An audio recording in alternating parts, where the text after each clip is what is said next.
Assalamualaikum warahmatullahi wabarakatuh. Perkenalkan, nama saya Farah Julianto dengan NIM 20241101 dari kelas Prodi Manajemen 3 Fakultas Ekonomi dan Bisnis dari Universitas Sains Al-Quran Wonosobo. Oke, kali ini kita akan membahas sejarah perkembangan ejaan bahasa Indonesia. Selamat menyaksikan. Sejarah perkembangan ejaan bahasa Indonesia.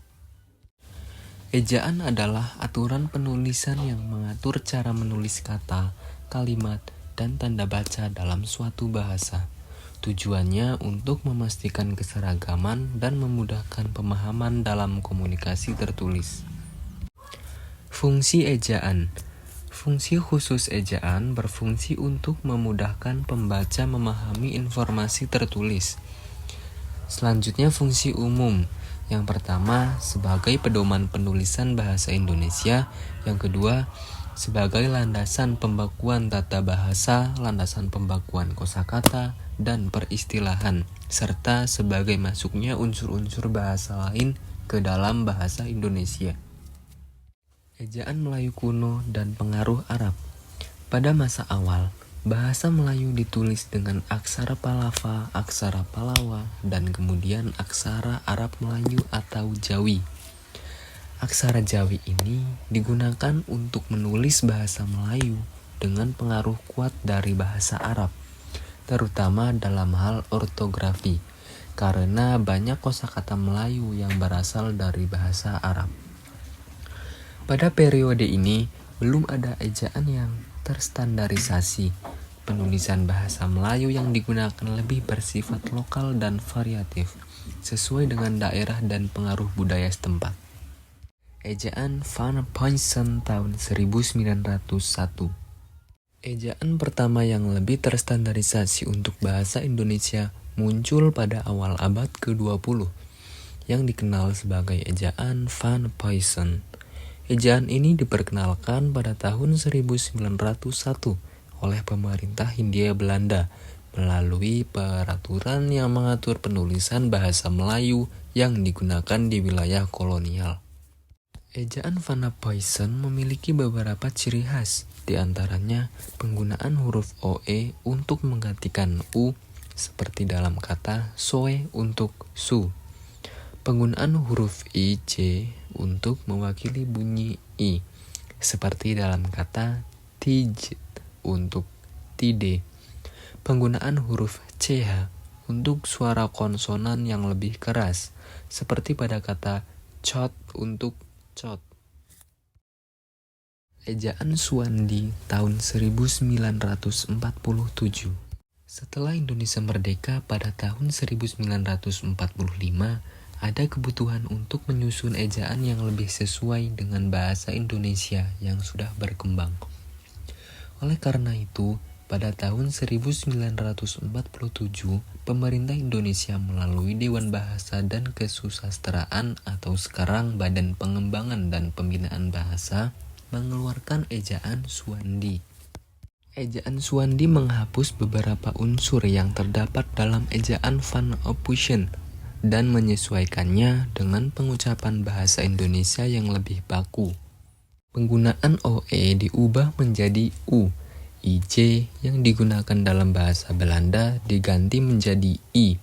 Penggunaan huruf CH juga dihilangkan dan digantikan dengan huruf K, seperti dalam kata kotak menggantikan cot. Ejaan yang disempurnakan tahun 1972. Ejaan yang lebih final dan menjadi dasar ejaan resmi bahasa Indonesia adalah ejaan yang disempurnakan atau disingkat EYD yang diberlakukan pada tahun 1972. EYD mulai digunakan secara resmi pada 1 Agustus 1972. Menggantikan ejaan Suwandi.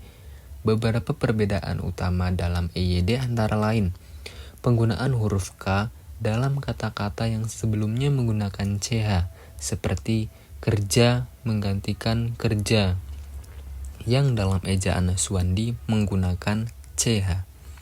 Penyederhanaan penggunaan huruf, misalnya penghapusan penggunaan huruf TJ dan diganti dengan C. serta penggunaan DJ digantikan dengan J.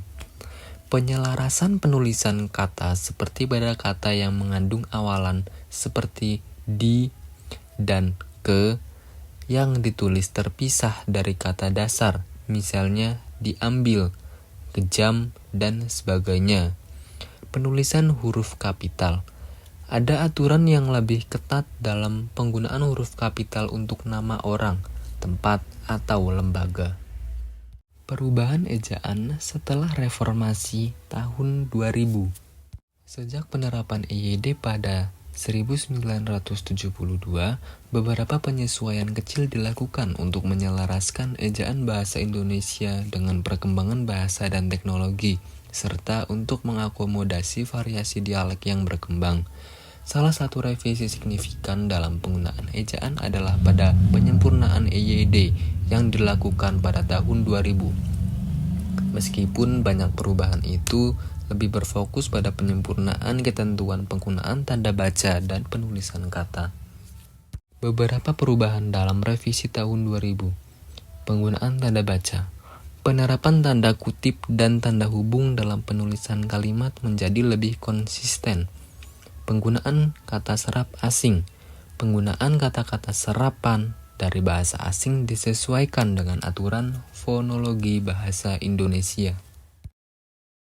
Ejaan bahasa Indonesia saat ini. Ejaan bahasa Indonesia yang berlaku saat ini adalah hasil pengembangan dari EYD 1972 dengan berbagai penyesuaian minor dari waktu ke waktu. Ejaan ini tetap menjadi standar untuk penulisan resmi dalam berbagai bidang, mulai dari pendidikan, media, pemerintah, hingga penerbitan buku. Ejaan yang berlaku sekarang mendorong keseragaman penulisan kata yang mempermudah pemahaman antara penulis dan pembaca, serta memastikan bahwa bahasa Indonesia digunakan secara konsisten dalam berbagai situasi.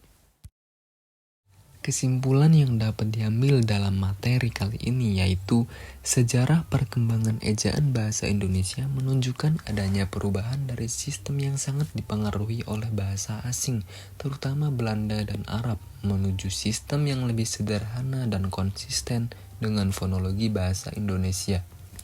Ejaan bahasa Indonesia telah berkembang dari ejaan Van Puysen, ejaan Suwandi, hingga EYD yang lebih modern, yang berperan penting dalam standarisasi penulisan bahasa Indonesia yang digunakan secara luas hingga saat ini. Oke, mungkin cukup sekian materi yang saya sampaikan. Jangan lupa like, comment, share, and subscribe. See you next video. Bye.